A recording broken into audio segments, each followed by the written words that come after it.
Hi, everybody. This is David Nevins for Citybiz List, and welcome to our program today. We have a very interesting guest, and her name is Lucy Rutishauser. Lucy is the Executive Vice President and Chief Financial Officer of Sinclair Broadcast Group. And Sinclair, I'm happy and proud to say, is Baltimore's newest addition to the Fortune 500 list. Quite an achievement, quite a lot of growth, and you'll be hearing about that over the next few minutes. Lucy, welcome to our program. Thank you, David. Thank you for having me today. So, Lucy, if I'm not mistaken, you've been with Sinclair for a bit over 20 years, and that means you've experienced quite a bit of that growth. And of course, at the same time, no doubt you're responsible for quite a bit of it. So take us back. Tell us how you got to Sinclair. Tell us a little bit about your career, and then let's segue into the amazing growth that Sinclair has experienced. Sure. Well, what can I say? I am a true Baltimore and Maryland girl, having been born and raised in the Baltimore area. I'm one of 8 children. I graduated from what was then Towson State University and received my MBA from the University of Baltimore. My professional career was in finance and treasury operations, where I focused primarily on capital markets, cash management, working capital management, and risk management. And I've worked in multiple industries, from manufacturing to retail, long-term and assisted living care, printing, and now Sinclair Broadcast Group, which is a diversified media company focused on local news and sports. And how I came to Sinclair is actually an interesting story in and of itself. My prior employer moved its headquarters to New York City, but I decided to stay in Baltimore. And I read about Sinclair buying TV stations and thought they could use someone to run their treasury department. So I cold called them, and long story short, they created an assistant treasurer's position for me.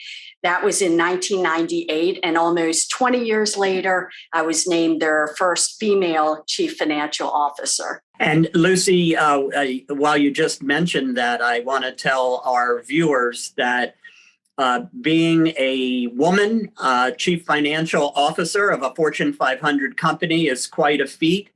There are fewer than 100 of them in the United States. So kudos to you on that. Lucy, share with us a bit about Sinclair's growth. Many people know it's a collection of 200 television stations. That's what it's been, and that's what it's grown to. But now it's much, much more in terms of your role in news and sports and technology. It's quite a diversified media company, is it not? Oh, it is. It's actually quite a growth story, and one that's been guided by a culture of innovation and leading. And, when I joined the company in 1998, Sinclair, as I mentioned, was in the process of acquiring television stations and eventually evolved to what is now one of the largest TV broadcasters in the country.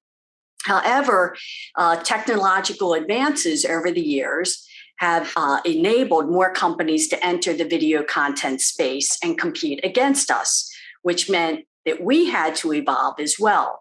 So 5 years ago, we made the decision to become a leader, not only in local news, which we were already a leader, but in local sports as well. And these are 2 content genres that consumers care deeply about: local news and local sports.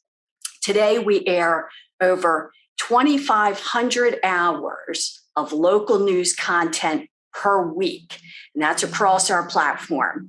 We also have national news programs such as The National Desk and Full Measure with Cheryl Atkinson, and you can watch our local news on many devices, including our free streaming app, Stir and News On. Now, on the sports side, we started with high school sports. Then we moved into college sports with Stadium, then bought Tennis Channel, and then Regional Sports Network. So today, we are all things tennis and tennis lifestyle, which we're also rolling out internationally. We have the largest regional sports network portfolio in the country, with over half of the MLB, NBA, and NHL teams in our RSNs. And on the RSN side, last fall, we entered into a naming rights agreement with Bally's Corporation. And so our RSNs are now called Bally Sports. And along with that, we created and launched a new Bally Sport app, which includes more content and a better viewing experience. And we're working on a direct-to-consumer app for next year that will add gaming elements to our already live games and sports highlights and news.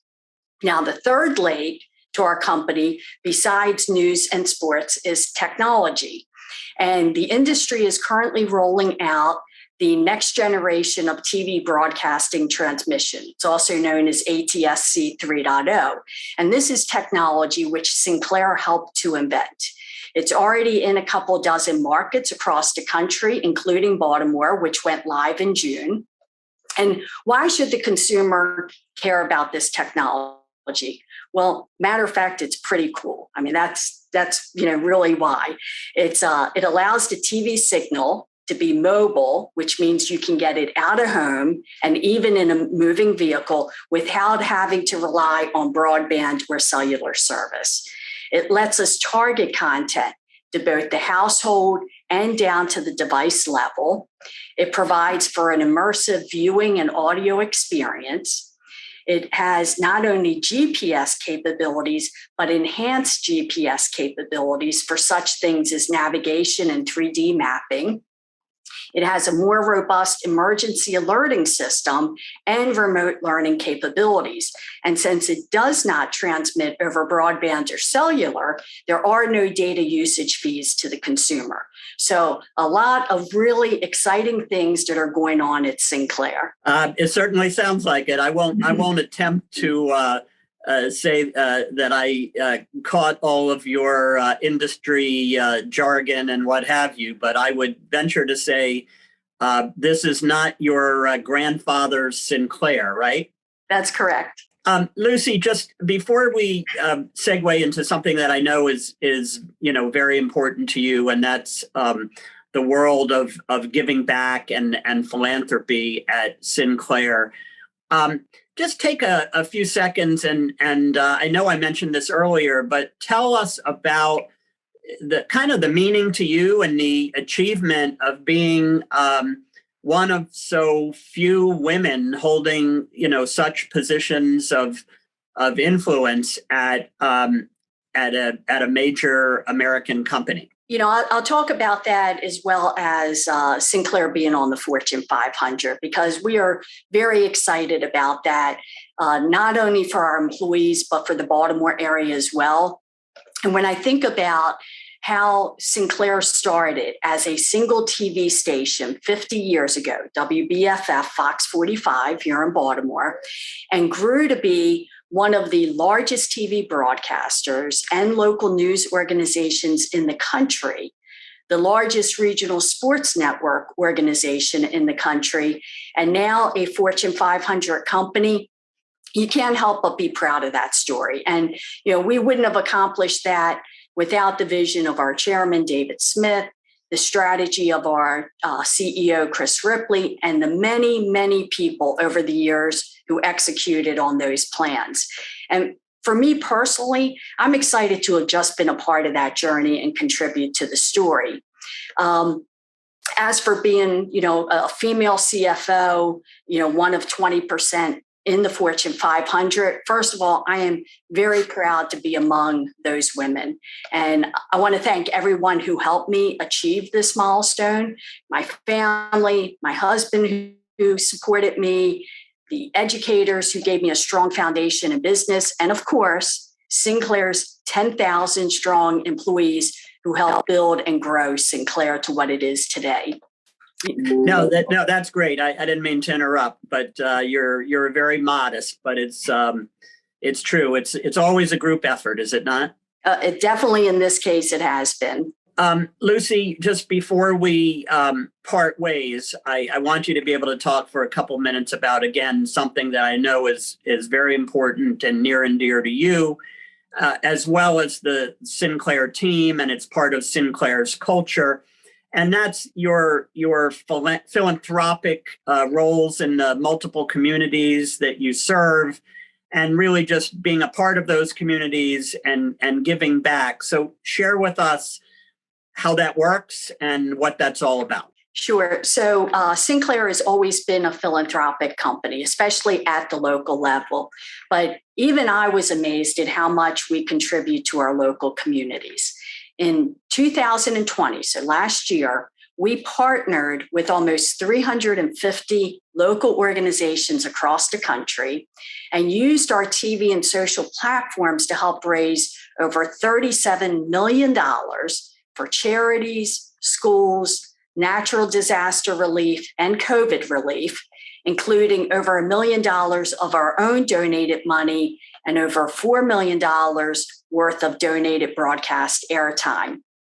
But we help in non-monetary ways as well.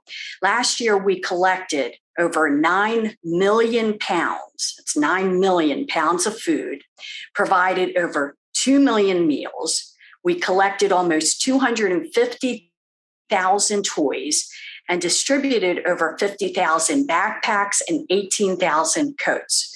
We held national awareness campaigns for blood and plasma donations, and we awarded 10 diversity broadcast scholarships to those in financial need. So localism is really at the core of who Sinclair is, and our employees take great pride in the fact that they work for a company that uses its resources to help so many organizations in our communities. Lucy, before we close up this program and part ways, I do want to say on a personal note, you and I share the same institution from which we graduated, Towson University. When I graduated, it was also Towson State. So that's an advancement for Towson. And I'm thrilled to have just learned that you are their newest alumna of the year. So congratulations on that. And again, share with us what that means to you. And let's give a little boost to Towson. Why don't you talk about Towson's role in getting you where you are today? You know, I learned the foundations of business from them. And so I'm thrilled to represent my alma mater on the Fortune 500, as well as receive the Distinguished Alumna of the Year award from them. Well, Lucy, thank you very much for joining us today. Kudos again to you. Kudos to Sinclair Broadcast Group on all of your accomplishments. We in Baltimore are very proud, and of course the country's proud of all the great things that Sinclair has done, is doing, and with all the next gen TV stuff, will continue to do. And thank you for joining us today. Thank you for having me. So our guest today has been Lucy Rutishauser. Lucy is the Executive Vice President and Chief Financial Officer of Sinclair Broadcast Group. And this is David Nevins for Citybiz List. Thank you so much for joining us.